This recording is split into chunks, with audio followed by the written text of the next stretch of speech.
प्रस्तुत है कार्यक्रम post box number 111। Post box number 111। नमस्कार श्रोताओं, पोस्ट बॉक्स नंबर 111 में आप सबका बहुत बहुत स्वागत है। मैं हूं जैनेन्द्र।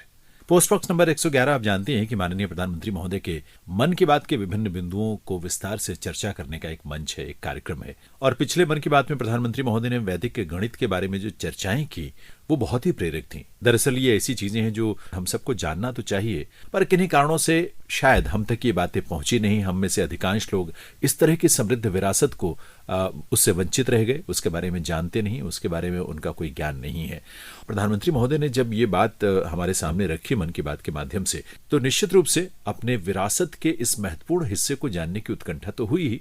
इसीलिए आज के इस कार्यक्रम में हम वैदिक गणित को लेकर ही चर्चा करेंगे और वो चर्चाएं हम कई अतिथियों से करने की कोशिश करेंगे। लेकिन पहले वैदिक गणित है क्या और इसका महत्व क्या है, इसकी उपयोगिता क्या है? प्रधानमंत्री महोदय ने स्वयं जो मन की बात में बोला था, आइए पहले वो अंश सुनते हैं और फिर आपको हम ले चलेंगे अपने दो अतिथियों के पास, जिनसे हम जानना चाहेंगे कि देश में या विदेश में ये वैदिक गणित किस रूप में इसका प्रचार हो रहा है, इसका प्रसार हो रहा है, या किस तरह से आज के युग में ये उपयोगी साबित हो रहा है। मेरे प्यारे देशवासियों, आपने देखा होगा कि कुछ दिन पहले मैंने अपने युवा दोस्तों से, स्टूडेंट से परीक्षा पर चर्चा की थी। इस चर्चा के दौरान कुछ स्टूडेंट से कहा कि उन्हें एग्जाम में गणित से डर लगता है। इसी तरह की बात कई विद्यार्थियों ने मुझे अपने संदेश में भी भेजी थी। उस समय ही मैंने ये तय किया था कि गणित, मैथमेटिक्स पर मैं इस बार के मन की बात में जरूर चर्चा करूंगा। साथियों, गणित तो ऐसा विषय है जिसे लेकर हम भारतीयों को सबसे ज्यादा सहज होना चाहिए। आखिर गणित को लेकर पूरी दुनिया के लिए सबसे ज्यादा शोध और योगदान भारत के लोगों ने ही तो दिया है। शून्य यानी जीरो की खोज और उसके महत्व के बारे में आपने खूब सुना भी होगा। अक्सर आप ये भी सुनते होंगे कि अगर जीरो की खोज न होती तो शायद हम दुनिया की इतनी वैज्ञानिक प्रगति भी न देख पाते। कैलकुलस से लेकर कंप्यूटर्स तक ये सारे वैज्ञानिक आविष्कार जीरो पर ही तो आधारित हैं। गणित के सहारे वैज्ञानिक समझ के इतने विस्तार की कल्पना हमारे ऋषियों ने हमेशा से की है। हमने अगर शून्य का आविष्कार किया तो साथ ही अनंत यानी इन्फिनिट को भी एक्सप्रेस किया है। सामान्य बोलचाल में जब हम संख्याओं और नंबर्स की बात करते हैं तो मिलियन, बिलियन और ट्रिलियन तक बोलते और सोचते हैं, लेकिन वेदों में और भारतीय गणित में ये गणना बहुत आगे तक जाती है। लाख, नियुत और कोटि यानी करोड़। इसी तरह यह संख्या जाती है शंख, पद्म और सागर तक। एक सागर का अर्थ होता है कि 10 की पावर 57। यही नहीं, इसके आगे भी ओघ और महोघ जैसी संख्याएं होती हैं।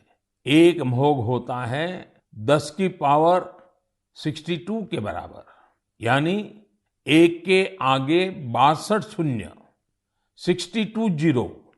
हम इतनी बड़ी संख्या की कल्पना भी दिमाग में करते हैं तो मुश्किल होती है, लेकिन भारतीय गणित में इनका प्रयोग हजारों सालों से होता आ रहा है।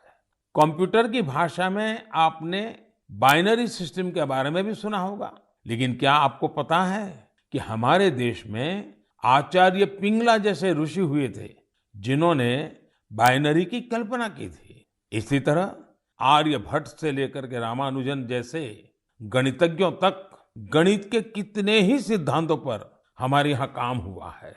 साथियों, हम भारतीयों के लिए गणित कभी मुश्किल विषय नहीं रहा। इसका एक बड़ा कारण हमारी वैदिक गणित भी है। आधुनिक काल में वैदिक गणित का श्रेय जाता है श्री भारती कृष्ण तीर्थ जी महाराज को। उन्होंने कैलकुलेशन के प्राचीन तरीकों को रिवाइव किया और उसे वैदिक गणित नाम दिया।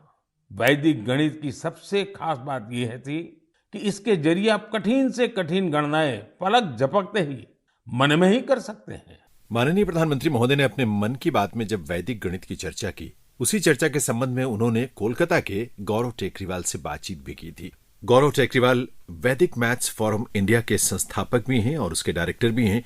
उनसे बातचीत में कई नए रोचक पहलू निकल कर आए और हमें उत्सुकता ये हुई कि क्यों ना और विस्तार से उनके बारे में हम जानें, उनके काम के बारे में जानें, उनके इस फोरम की जो एक्टिविटीज़ हैं उसके बारे में जानें। और इसीलिए हमने सीधे इस समय संपर्क किया है गौरव टेकरीवाल जी से, जो कि इस समय है कोलकाता में। नमस्कार गौरव जी। नमस्ते सर, कैसे हैं आप? मैं बिल्कुल ठीक हूं और बहुत बहुत स्वागत भी आपका इस कार्यक्रम में। और मुझे लगता है कि ये बड़े सम्मान की बात है कि मन की बात में माननीय प्रधानमंत्री महोदय सीधे आपसे बात कर रहे थे, तो इस बात के लिए आपको बहुत सारी बधाइयां भी। शुक्रिया।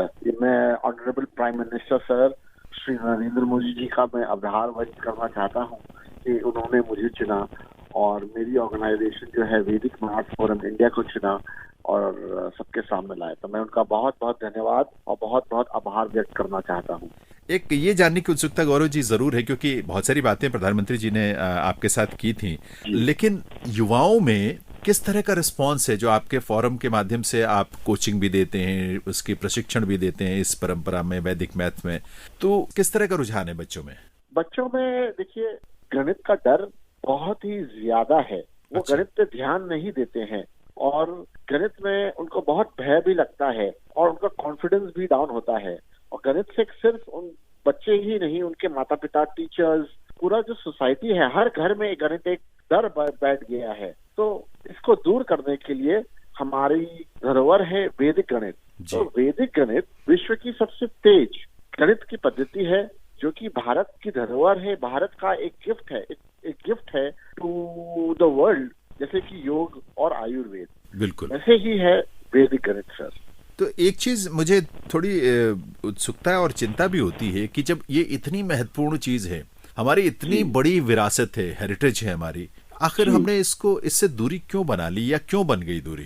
देखिए सर, क्या हुआ कि काफी साल, 200 साल हम पर शासन किया गया जी। और हमारी जो संस्कृति है, हमारी जो धरोहर है, वो हमसे छीन लिया गया। तो वी वर रॉब्ड। हमें खुद अपने कल्चर के प्रति हम जागरूक नहीं रहते हैं आजकल। हम शर्ट पैंट ज्यादा पहनना पसंद करते हैं। हाँ। और आप देखोगे कि न्यूयॉर्क में सबसे ज्यादा योगा स्टूडियोज है और मुंबई और दिल्ली में शायद नहीं।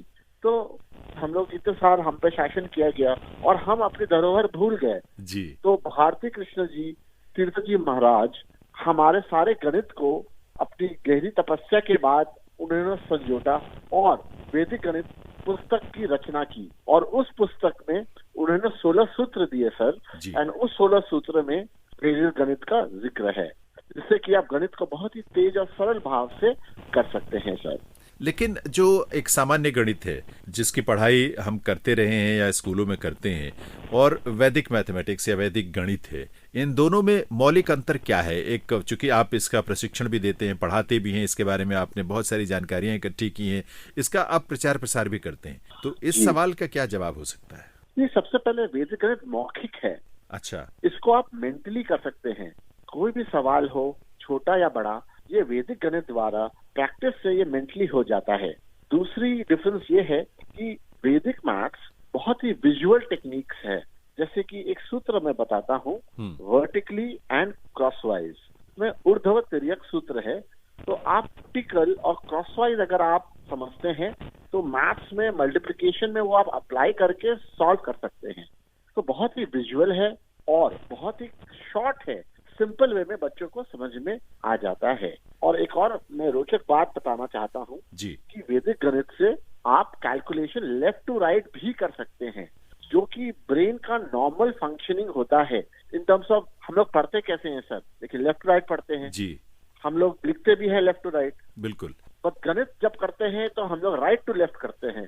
कोई भी गणना का सम हो गया, हम लोग राइट टू लेफ्ट करते हैं। हाँ, बिल्कुल सही कह रहे हैं आप।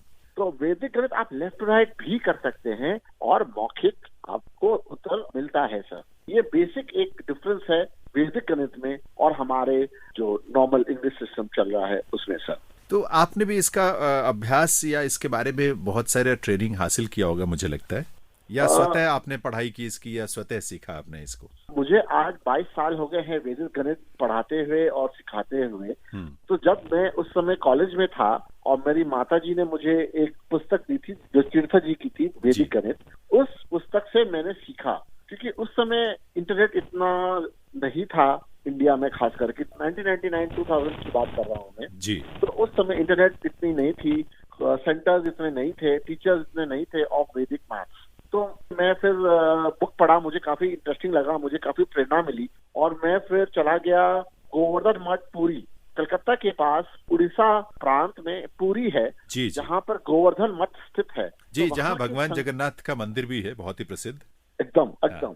तो वहीं पर गोवर्धन मठ भी स्थित है, जो कि जगत गुरु श्री शंकराचार्य जी द्वारा स्थापित है। अच्छा। तो मैं वहां गया और वहां पर हमारे करण शंकराचार्य जी हैं, स्वामी श्री निशानंद जी महाराज, उनसे मैंने काफी देर तक सीखा, मैंने समझा, उनसे मैंने दीक्षा भी ली और फिर मैं गया सीखने के लिए शकुंतला देवी जी के पास, जो कि एक ह्यूमन कैलकुलेटर भी के नाम से प्रसिद्ध है जी, बहुत पूरी दुनिया में मशहूर रही हो। मैं उनसे सीखा, उनसे काफी कुछ मुझे प्रेरणा मिली, क्योंकि वो इंडिया की जो गणित की पद्धति है वो विश्व में फैलाकर सबको इंडिया की ओर आकर्षित करती थी। तो शकुंतला जी जिस चीज के लिए बहुत ही प्रसिद्ध हुई गौरव जी, उनकी कैलकुलेशंस पलक झपकते वो बड़ी से बड़ी कैलकुलेशन कर सकती थी, उनकी याददाश्त बड़ी कमाल की थी, बहुत बेहतरीन थी। तो क्या ये सब वो वैदिक मैथमेटिक्स का सहारा लेकर ही कर पाती थी?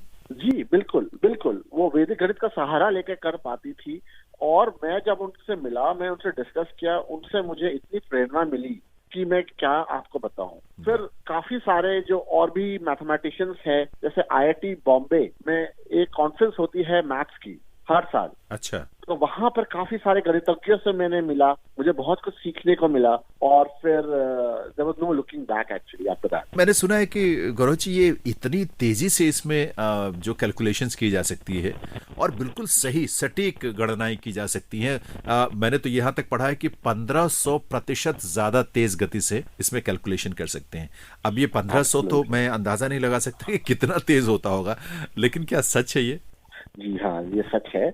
अगर आप प्रैक्टिस करते हैं गणित, वैदिक गणित, तो पलक झपकते ही आप आंसर दे सकते हैं। तो जैसे मैं एक बड़ा बात बताता हूँ, जैसे कि एक रोचक बात, जैसे कि हम लोग वैदिक मैथ्स को ध्यान और मेडिटेशन से भी जोड़ दिए हैं। अच्छा। तो उन दोनों का जो कॉम्बिनेशन है, जो हम लोग बच्चों को सिखाते हैं, टीचर्स को सिखाते हैं, तो उससे आप पलक झपकते ही कैलकुलेशन कर सकते हैं मेंटली। देखिए, मैं अब एक छोटा सा मैं आपके सामने एक प्रश्न रखता हूँ और मैं ये जानना चाहता हूँ कि किस तरह से ये काम करती हैं ये चीजें। मान लीजिए एक मैं गणना आपके सामने रखता हूँ कि 928 को 9 to 8, ओके, इसको अगर हम 7 to 4 724 से गुणा करें तो क्या अंक मिलेगा? एक सेकंड सर, तो इसका उत्तर हो जाएगा, आपका उत्तर हो जाएगा 671,872। क्या बात है, क्या बात है। मतलब इतना तो हम अगर लिख के कोशिश करें तो भी ज्यादा समय लग जाएगा इसकी गणना में, इसके गुणा करने में। इसके फॉर्मूले जो होते हैं, सूत्र हैं, गणित तो इतना विशाल सब्जेक्ट है गौरव जी, लेकिन इसको मेरा ख्याल है सूत्रों में उसको समाहित करके उसको इस तरह से स्वामी जी ने उसको प्रस्तुत किया, बल्कि कि वो आसान हो गई चीजें उसको। तो उन सूत्रों की समझ, क्योंकि गणित से ज्यादा गणित के सूत्रों की समझ को लेकर मुझे लगता है उसमें स्वामी जी ने काम किया है, जो सूत्रबद्ध किया उसे, उसके बारे में बताएं। जो उन्होंने पुस्तक लिखी उसके बारे में थोड़ी जानकारी हमें दें। स्वामी जी ने 1911 से लेकर 1918 तक बहुत ही तपस्या की, बहुत ही डीप मेडिटेशन जिसको कहते हैं वो की। वो एक संत की तरह रह रहे थे और वो रूट्स और फ्रूट्स खाते थे। तो वो पूरे अपनी जो 9 वर्ष की ये जो तप थी, ये पूरे ही वेदांत की स्टडी पे उन्होंने डीप किया और मेडिटेशन की और स्पिरिचुअल अटेनमेंट्स भी की। तो उस पुस्तक में जो वैदिक गणित है, वैदिक मैथमेटिक्स, उसमें उन्होंने 16 सूत्र दिए और जिससे कि सारे मैथमेटिक्स सॉल्व हो सकती थी। वो जो बुक थी वो इतनी पॉपुलर थी कि जो तीर्थ जी उस बुक के लिए यूएस गए थे 1958 में। He went to the US and promoted Vedic maths in colleges in US, जैसे यूनिवर्सिटी ऑफ कैलिफोर्निया हो गया, सैन डिएगो कॉलेज, वेदांत सोसाइटी हॉलीवुड और काफी अलग अलग यूनिवर्सिटीज में गए थे और इसको प्रचलित किया। उस बुक में उन्होंने बीजगणित, क्वाड्रेटिक्स और काफी गहरे टॉपिक्स पे उन्होंने अपना विचार रखे, उनके सरल बनाने की टेक्निक रखी ताकि वो समझ सके। तो that is what his contribution is. ये उनका काफी ही ओरिजिनल कंट्रीब्यूशन जिसको कहते हैं 16 सूत्र, वो थे गणित के माध्यम से। वे not only was he a good mathematician, but उनको संस्कृत, इंग्लिश, हिस्ट्री, फिलॉसफी और साइंस की भी बहुत ही गहरी नॉलेज थी। He was a living saint, he was a god, at least for me. So मैंने जब उनके बारे में पढ़ा और मुझे काफी प्रेरणा मिली, तो there was no looking back after that, sir. श्रोताओं, कार्यक्रम आप सुन रहे हैं पोस्ट बॉक्स नंबर 111 और आज इस कार्यक्रम में गौरव टेकरीवाल जी से हम बातचीत कर रहे हैं, जो कि इस समय कोलकाता में है। और दरअसल वो कोलकाता में, जैसे कि हमने पहले भी आपको बताया, कि वैदिक मैथ्स फोरम इंडिया एक संस्था है जिसका संचालन वो करते हैं। गौरव जी, आप कहते हैं कि आप 24 घंटे वैदिक मैथमेटिक्स पढ़ाते हैं। अब ये 24 घंटे कोई कैसे पढ़ा सकता है? मतलब 24/7 जो इसका मतलब आप उपलब्ध होते हैं लोगों के लिए? मैं बताता हूँ सर। तो हमारी संस्था जो वैदिक मैथ्स फोरम इंडिया है, उसमें अभी हमारे पास करीबन 100 से ज्यादा कुछ टीचर्स है। अच्छा। तो टीचर्स क्या करते हैं कि 8-8 घंटे के बैचेस में बच्चों को पढ़ाते हैं। जैसे कि सुबह में आप देख लीजिए, अगर भारत को देखें तो सुबह में न्यूजीलैंड और ऑस्ट्रेलिया में पढ़ाई होती है। अगर दिन के समय देखें तो मिडिल ईस्ट और इंडिया में होती है, और रात को यूके और यूएस में होती है। तो इस तरह से हम लोग वैदिक गणित का प्रचार करते हैं, बच्चों को घर घर में पढ़ाते हैं ऑनलाइन इंटरनेट के द्वारा। और हमारे पास बहुत सारे वैदिक गणित के वीडियोस भी है जो हम बच्चों को देते हैं, और worksheets, books, resources, study material. हमने टेक्नोलॉजी का भी यूज करके हमने कुछ एप्स भी बनाए हैं जो बच्चों को रोचक लगता है। तो इस तरह से हम लोग क्या करते हैं कि वैदिक गणित अगर किसी मैथ ग्रेजुएट को आता है तो हम लोग उनको हमारे साथ जुड़ जाने के लिए कहते हैं, और उनके साथ मिलकर हम लोग वैदिक गणित का प्रचार प्रसार करते हैं सर। तो चूंकि जैसे स्वामी श्री भारती कृष्णा तीर्थ जी ने इसको सूत्रबद्ध किया, उसके पहले शायद वैदिक मैथमेटिक्स या वैदिक गणित शब्द का इस्तेमाल, वैसे मुझे शायद जहां तक ज्ञात है, नहीं होता था। उन्होंने इसे क्वाइन किया, उन्होंने इस बात को इस रूप में रखा लोगों के सामने। तो जो स्टडी मटेरियल है वो इसके अलावा, इस पुस्तक के अलावा, स्वामी जी की पुस्तक के अलावा और क्या चीजें उपलब्ध रही हैं जो पहले से हैं और जिनको आप लोगों तक रखते हैं, या कुछ नए नए तरह के जो स्टडी मटेरियल खुद आप तैयार कर रहे हैं या करवा रहे हैं ताकि लोगों को उसका फायदा मिले? जी, पहले बताना चाहता हूँ कि दुनिया की सबसे श्रेष्ठ जो वैदिक गणित के ऊपर जो पुस्तक है वो स्वामी जी द्वारा लिखी गई है। तो वो बच्चों को थोड़ी डिटेल में कम समझ में आता, छोटे बच्चों को मैं बात कर रहा हूँ जी। तो हम लोग ने उनके लिए एक सिंप्लीफाइड बुक्स लिखी है। ये हिंदी में भी अवेलेबल है, ये आपको गुजराती और मराठी में भी मिल जाएगी। एक तो ये बुक्स हो गए, फिर उसी तरह से बहुत सारी बुक्स मैंने लिखी है। अभी एक बुक थी मैथ सूत्र फ्रॉम अराउंड द वर्ल्ड। तो उसमें हमने जिक्र किया कि भारत की जो वैदिक गणित की पद्धति है वो बाकी देशों के मैथ्स के साथ कैसे कंपेयर करती है। अच्छा। एक और बुक भी है ग्रेट इंडियन मैथमेटिशियंस, जो कि हमारे भारत के प्राचीन मैथमेटिशियंस जैसे आर्यभट्ट, वराहमिहिर, भास्कराचार्य या आचार्य पिंगला जी, उन सब के बारे में भी लिखी हुई है। एक चीज इसमें ये हम जरूर जानना चाहेंगे, क्योंकि बहुत सारे बच्चे आजकल जिससे कॉम्पिटिशन्स होते हैं, प्रतियोगी परीक्षाएं होती हैं, उसमें बहुत सारे ऐसे जो एग्जाम्स में क्वेश्चंस पूछे जाते हैं, खासतौर पर जो ऑब्जेक्टिव टाइप होते हैं, उसमें न्यूमेरिकल या अंकों से जुड़े हुए उनके तमाम तरह के सवाल होते हैं। उसमें भी मुझे लगता है ऐसे विद्यार्थियों को इससे बहुत हेल्प मिलेगी, बहुत मदद मिलेगी। Absolutely sir. जैसे कैट हो गया, जिससे कि आप IIM या बिजनेस स्कूल में जाने के लिए तैयारी करते हैं। हाँ। तो उसमें गणित का एक बहुत बड़ा सेक्शन आता है जहाँ पे आपको बहुत सारे कम समय में करना पड़ता है। तो वहाँ गणित का योगदान है। आप ले लीजिए बैंकिंग या IAS या UPSC या मेडिकल इंजीनियरिंग, उसका बेसिक्स में गणित ही है।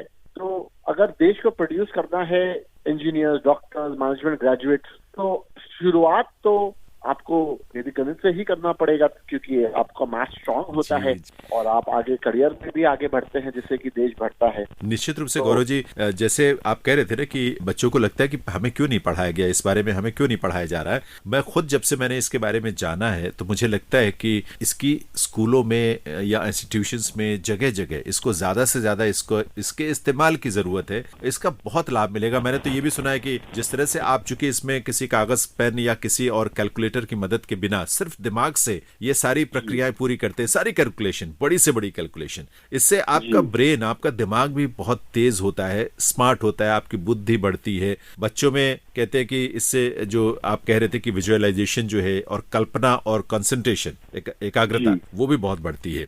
थोड़ा सा आपसे ये जरूर जानना चाहेंगे, क्योंकि आपने कई सारी किताबें लिखी हैं भारत में प्राचीन काल से लेकर अब तक अगर हम कहें, और मुझे लगता है कि ऐसे बहुत सारे नाम हैं जिन्होंने गणित के क्षेत्र में बहुत योगदान दिया है, बहुत बड़ा कंट्रीब्यूशन उनका रहा है। श्रोताओं के लिए मैं आपसे ये थोड़ा सा जानना चाहूंगा कि कुछ नाम, जैसे आर्यभट्ट जी हम जानते ही हैं, पिंगला जी का आपने जिक्र किया, बराहमिहिर जी का, ऐसे नाम जो प्राचीन काल से लेकर अब तक गणित के क्षेत्र में उन्होंने ऐसा काम किया है जिससे वैश्विक स्तर पर भी उसका असर पड़ा या उससे प्रेरणा लोगों को मिली है। अब जैसे शून्य की ही बात करें, उसके बिना तो कोई गणना संभव ही नहीं थी, दशमलव भारत ने खोजा, इस तरह की चीजें, इसके बारे में थोड़ा संक्षेप में बताएं। जी, तो मैं सबसे ज्यादा बताना चाहता हूँ, जिससे मैं भी प्रेरित हूँ, वो है भास्कराचार्य जी। तो आचार्य भास्कराचार्य जी ने एक पुस्तक लिखी थी, उसका नाम था लीलावती।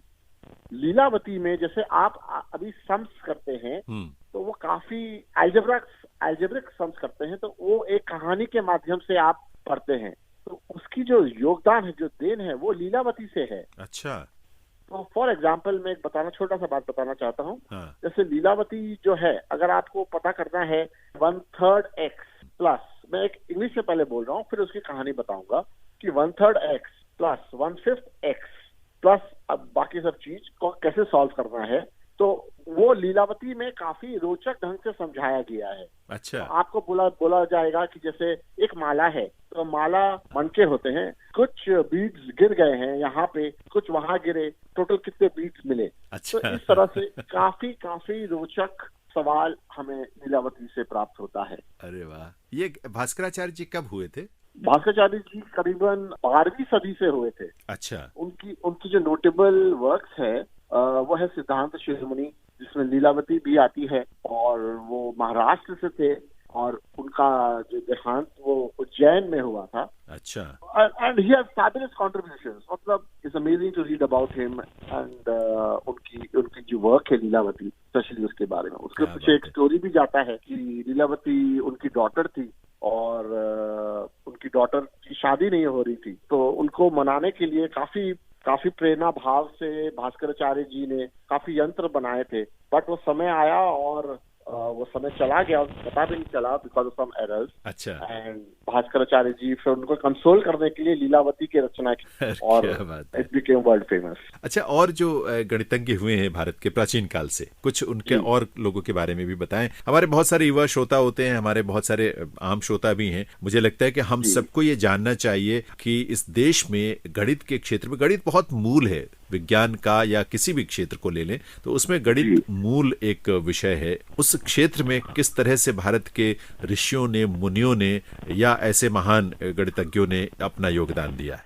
सबसे पहले तो मैं बताना चाहता हूँ कि आर्यभट्ट का जो कंट्रीब्यूशन है in the world, it's amazing. 476 BC में उनका बर्थ हुआ था, and he was a stellar, मतलब उनकी जो कंट्रीब्यूशन है इज एब्सोल्युटली अमेजिंग। कहते हैं कि उन्होंने जीरो का आविष्कार किया, बट और भी बहुत थ्योरीज है कि जीरो उनके पहले की थी, बट उन्होंने जीरो को एक भाव दिया।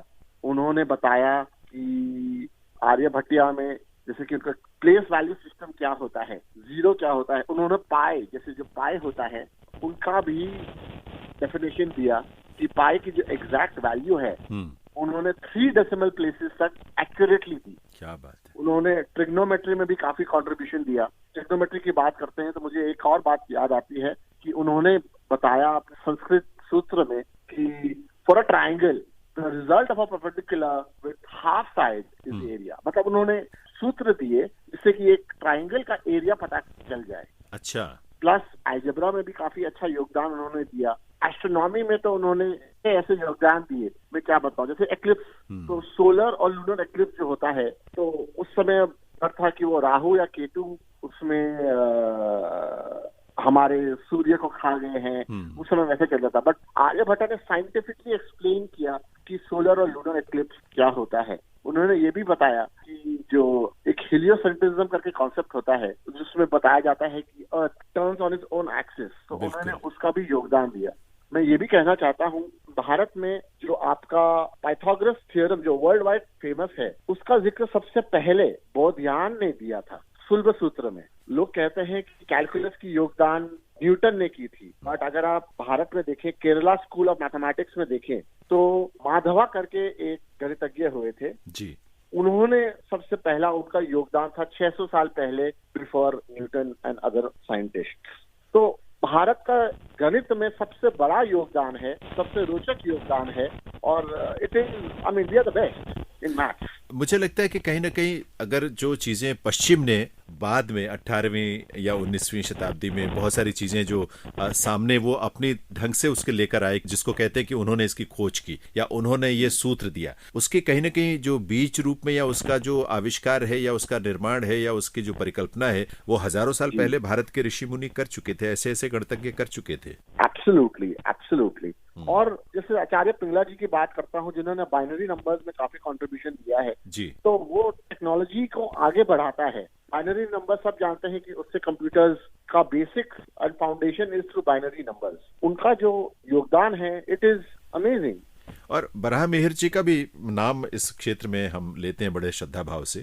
जी, मैं बस बराह मिहिर जी के बारे में बताना चाहता था कि उन्होंने जो अपनी पुस्तक लिखी थी पंच सिद्धांतिका और बृहद गणिता, उन्होंने मैजिक गणित को रोचक बनाने के लिए जैसे कॉन्सेप्ट है मैजिक स्क्वायर्स, उस पर भी काफी काम किया है। और एस्ट्रोनॉमी उनका कंट्रीब्यूशन है, जैसे कॉम्बिनेटोरिक्स में कहते हैं मैजिक स्क्वायर्स, उसमें भी काफी उनका योगदान है सर। और ये जो परंपरा है गौरव जी, जिस तरह से रामानुजन जी तक ये चलती आई है, और भारत इतना उसने दुनिया भर को दिया है। दुनिया में तमाम जो चाहे वो खगोलीय गणनाएं हों या उसकी तमाम आविष्कार हों या विज्ञान के क्षेत्र में भी जो तमाम आविष्कार हैं, उसका कहीं ना कहीं जो बीज रूप है वो इन खोजों में और इन गणनाओं में मिलता है जो भारत के ऋषि मुनियों ने दिया, हमारे गणितज्ञों ने दिया है। जी सर, एब्सोल्युटली। और ये खत्म नहीं हुआ है अभी सर। आप देखिए जो अभी मॉडर्न डे मैथमेटिशियंस हैं, जिन्होंने अभी फील्ड्स मेडल भी जीता है, जैसे मंजुल भार्गव। अच्छा। तो वो प्रिंसटन यूनिवर्सिटी में पढ़ाते हैं और उन्हें जो जैसे नोबेल प्राइज होता है पीस के लिए, लिटरेचर के लिए, उन्हें मैथमेटिक्स का नोबेल प्राइज जो कहते हैं फील्ड्स मेडल, वो भी उनको दिया गया है फॉर हिज कॉन्ट्रीब्यूशंस। प्राचीन भारत में एक विरासत के रूप में हमारे ऋषि मुनियों ने या ऐसे महान गणितज्ञों ने, खगोलविदों ने हमारे लिए छोड़ा था। बीच में एक लंबा समय ऐसा रहा है जो शायद शिक्षा की पद्धति जो हमने अपनाई, वो जो 200 सालों का आपने जिक्र किया, या शायद उसके भी पहले से ये परंपराएं कहीं ना कहीं उसको बैकग्राउंड में भेजा गया जानबूझकर, क्योंकि ये भारत इन्हीं की वजह से जाना जाता था। भारत अगर दुनिया का गुरु कहा जाता था तो अपने ज्ञान की वजह से कहा जाता था, और वो ज्ञान की परंपरा यही है जिसको लेकर आपने ये सारे जिक्र किए, जिनका उल्लेख किया। गौरव जी, बहुत रोचक बातें आपसे सुनने को मिली हैं, बहुत ही महत्वपूर्ण बातें भी हैं। मुझे लगता है कि आप जिस तरह काम कर रहे हैं, आपकी इतनी बड़ी टीम है, पूरे देश में ही नहीं विदेशों तक में लोग जुड़े हुए हैं आपके साथ, सीख रहे हैं, आपसे बात कर रहे हैं, आपसे जानना चाह रहे हैं या आपके साथ जुड़ना चाह रहे हैं। ये सिलसिला निश्चित रूप से आगे बढ़ता जाएगा। तो इस बातचीत को हम यहीं विराम देते हैं। आपके लिए गौरव जी बहुत बहुत शुभकामनाएं और बहुत सारी बधाई इस बात के लिए जो आप अब तक आपने हासिल किया है, और शुभकामनाएं भविष्य के लिए कि भविष्य में आप जो कुछ करेंगे वो उद्देश्य आपका जरूर पूरा हो, वो लक्ष्य आपका जरूर हासिल हो। शुक्रिया सर, मैं आपका आभार व्यक्त करता हूँ कि आपने मुझे आज अपने श्रोताओं के सामने चुना। And thank you so much for all the blessings, आपकी आशीर्वाद के लिए and for your support sir। श्रोताओं, कार्यक्रम आप सुन रहे हैं पोस्ट बॉक्स नंबर 111, और आज इस कार्यक्रम में हम वैदिक गणित के बारे में बातचीत कर रहे हैं। अभी हमने कोलकाता के गौरव टेकरीवाल से बात की गीत के पहले, और अब हम सीधे इस समय जुड़ रहे हैं स्वाति दवे जी से। स्वाति जी बॉस्टन यानी अमेरिका में इंस्टीट्यूट फॉर एडवांसमेंट ऑफ वैदिक मैथमेटिक्स के माध्यम से अमेरिका के साथ साथ तमाम देशों में वैदिक मैथमेटिक्स के प्रचार के लिए, प्रसार के लिए और उसके प्रशिक्षण के लिए लगातार सक्रिय हैं, कार्य कर रही हैं। स्वाति जी नमस्कार और बहुत बहुत स्वागत है आपका इस कार्यक्रम में। नमस्ते जी, थैंक यू। स्वाति जी, मुझे हैरानी भी होती है और खुशी भी होती है कि भारत देश से इतनी दूर अमेरिका जैसे देश में आप लोग वैदिक मैथमेटिक्स को लेकर इतने ज्यादा सक्रिय हैं, इतना कुछ काम कर रहे हैं। अब सबसे पहले तो ये जानने की ही उत्सुकता है कि भारत की भूमि से अमेरिका में वैदिक गणित की जो परंपरा है, विरासत है, या उसके बारे में जानकारी है, वो कब पहुंची, कैसे पहुंची, और वहां लोगों के बीच में इसको लेकर क्या क्रेज है? मेरा जो वैदिक मैथ के साथ जो संबंध जुड़ा या व्हेन आई गॉट एक्साइटेड और इंटरेस्टेड इन वैदिक मैथमेटिक्स was only in 2011, क्योंकि जैसे आप जानते हैं कि हमारे मेन स्ट्रीम एजुकेशन में वैदिक गणित का इंटीग्रेशन नहीं हुआ है जी। So it's like a side subject, जिसको इंटरेस्ट होता है वो पढ़ते हैं, वो समझते हैं, and they get so excited about this entire approach जो हमें भारती कृष्ण तीर्थ जी ने दिया है, जो एक वैदिक गणित के नाम से जाना जाता है, या हमारा जो प्राचीन गणित है, जो ब्रह्मगुप्ता है, आर्यभट्ट है, इन सब का जो understanding of ancient mathematics is another entire great way to explore more in mathematics. So for me, it started in 2011, जबकि मैंने just as a hobby start किया ये वैदिक मैथमेटिक्स पढ़ना। अच्छा। जैसे ही वो पढ़ना शुरू कर दिया, I was so excited कि ये तो बहुत ही बढ़िया अप्रोच है to kind of जो फोबिया अभी हमें बच्चों में दिखता है मैथ का, इसे हम maybe we can tackle that problem through this approach in mathematics. So I started doing after school program. यहाँ पे मैं बॉस्टन में रहती हूँ, यहाँ के in some of the towns I started doing after school programs with Vedic mathematics, क्योंकि main stream जाना तो बहुत ही अपहिल टास्क है जी। तो जैसे ही मैंने I started doing it for elementary schools, middle school, and I saw the excitement in the students, और एक ही चीज सब बोलते थे कि ये मुझे क्लासरूम में क्यों नहीं पढ़ाते हैं, मेरी टीचर क्यों नहीं पढ़ाती है ये, और इसके लिए तो मेरे पास जवाब नहीं है, you know? बिल्कुल।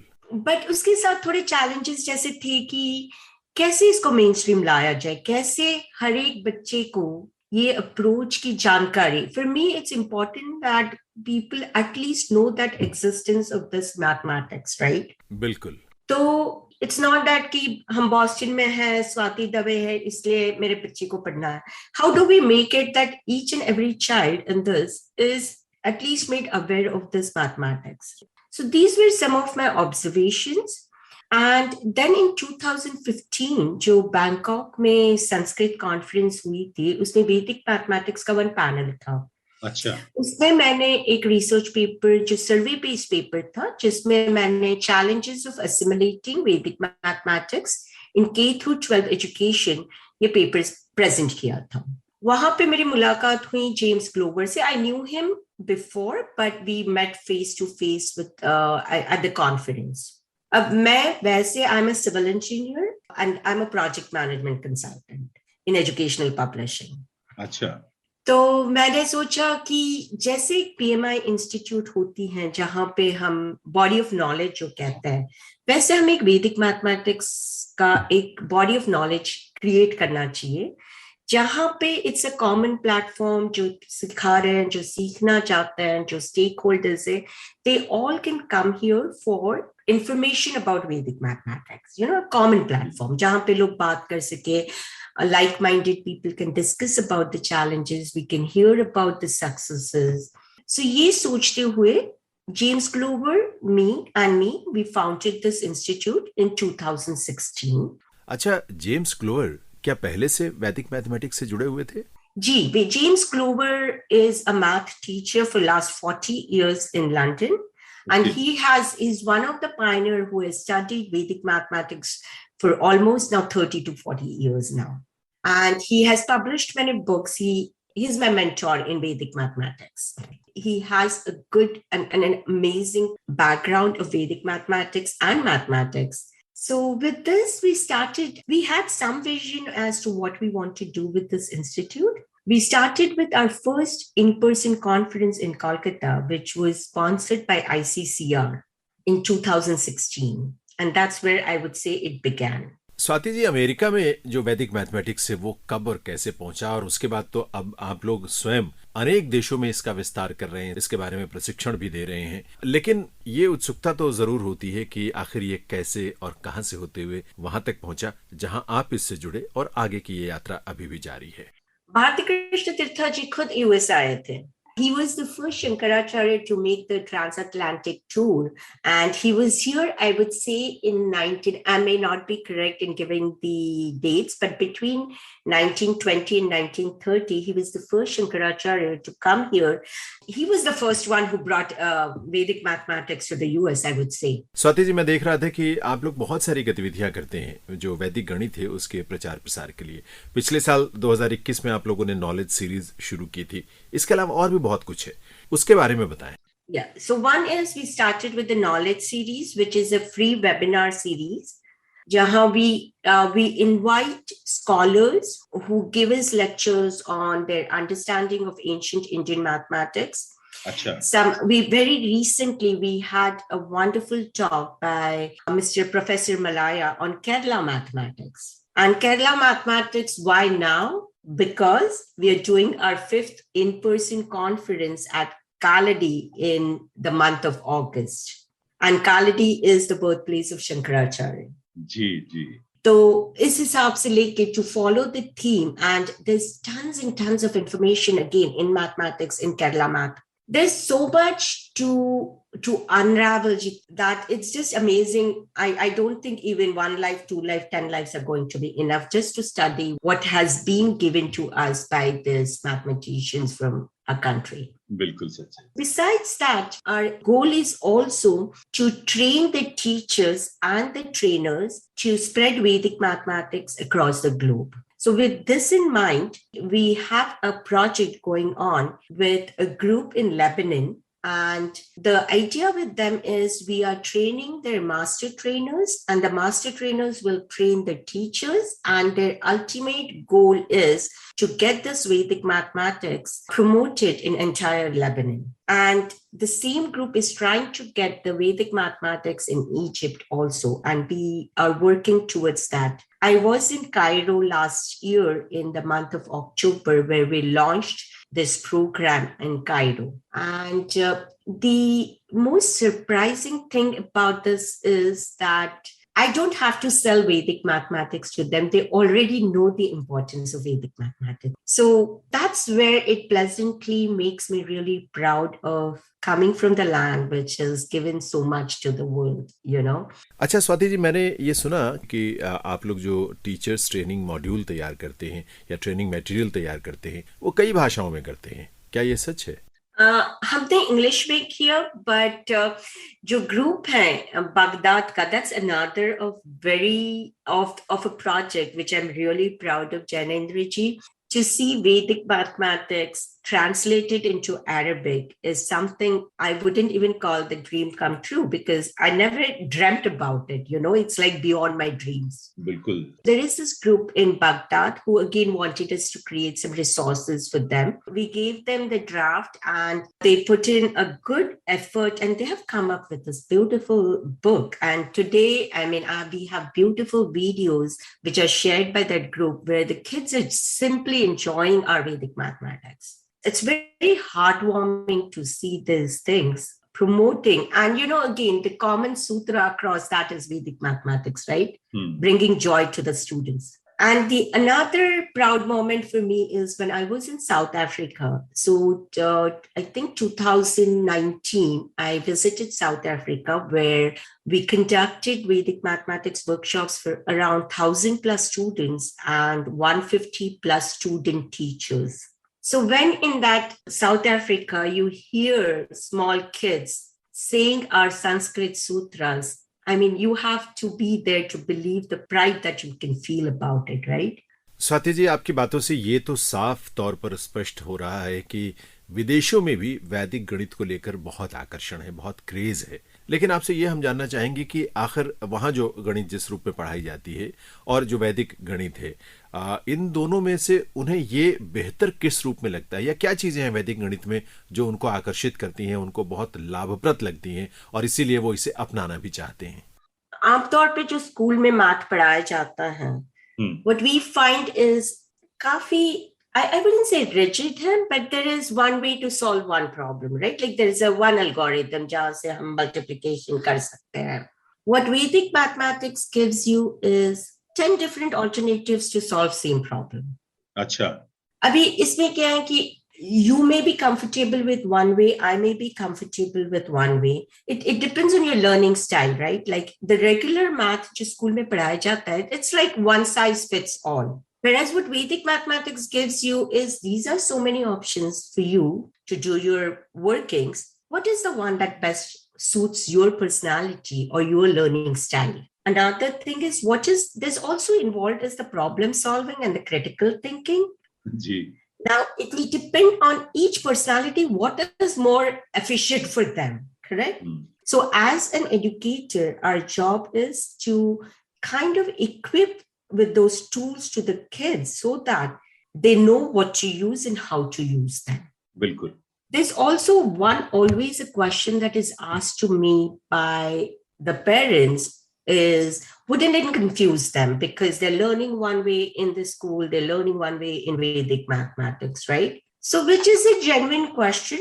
It's a genuine question and a concern from a parent, right?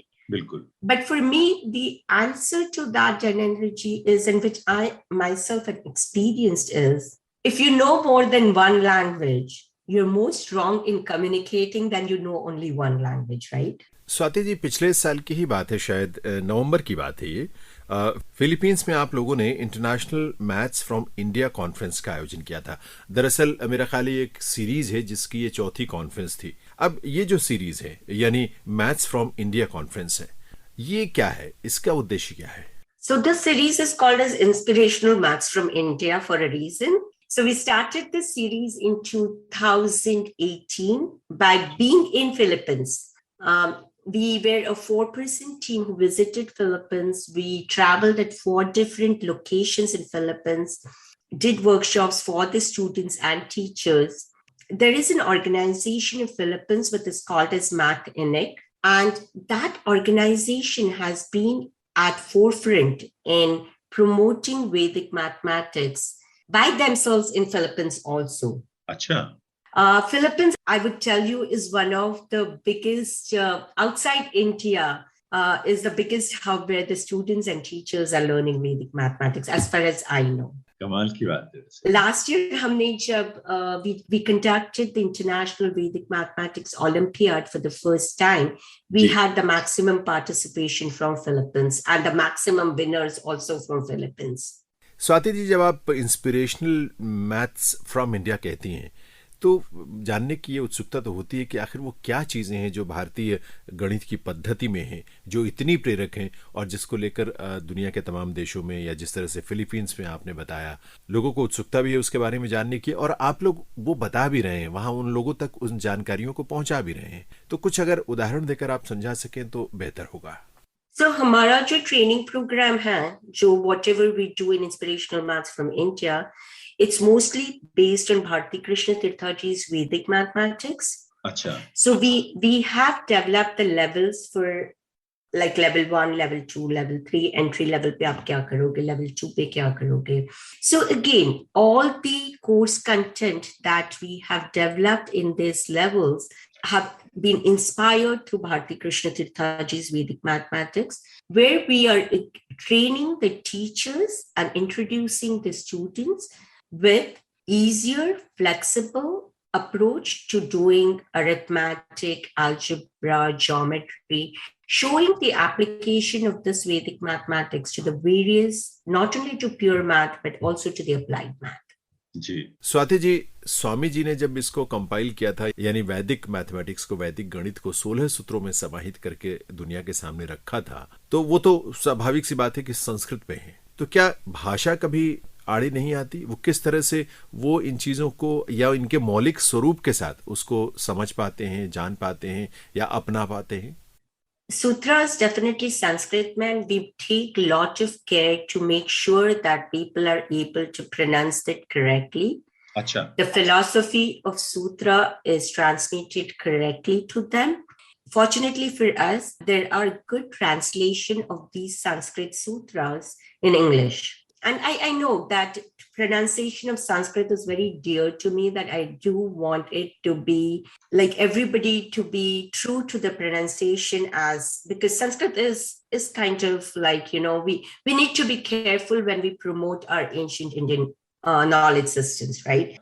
Swati ji, पिछले 2-2.5 सालों में कोविड की वजह से उस तरह के कोई कार्यक्रम तो ऑफलाइन कम हो पाए या नहीं हो पाए, लेकिन आप लोगों ने ऑनलाइन बहुत सारी एक्टिविटीज़ की हैं। मैं उनमें देख रहा था एक आप लोगों ने मैथ्स पोइट्री का कंपटीशन भी करवाया था।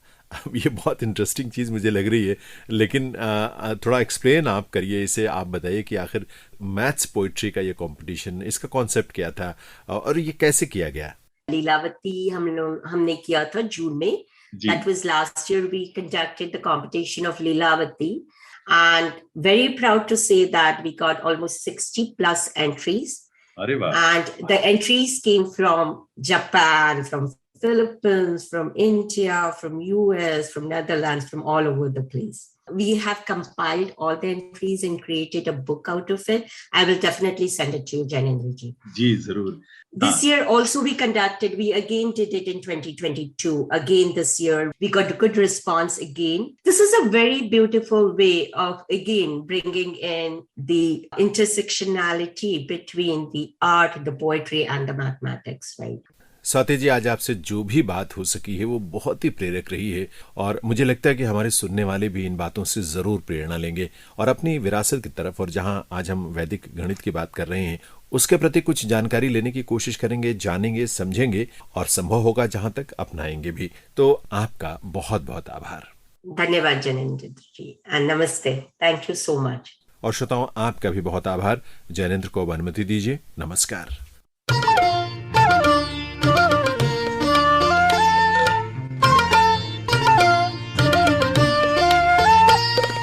अभी आप सुन रहे थे कार्यक्रम post box number 111। Post box number 111। इस कार्यक्रम के प्रस्तुतकर्ता थे Jainendra Singh. Post box number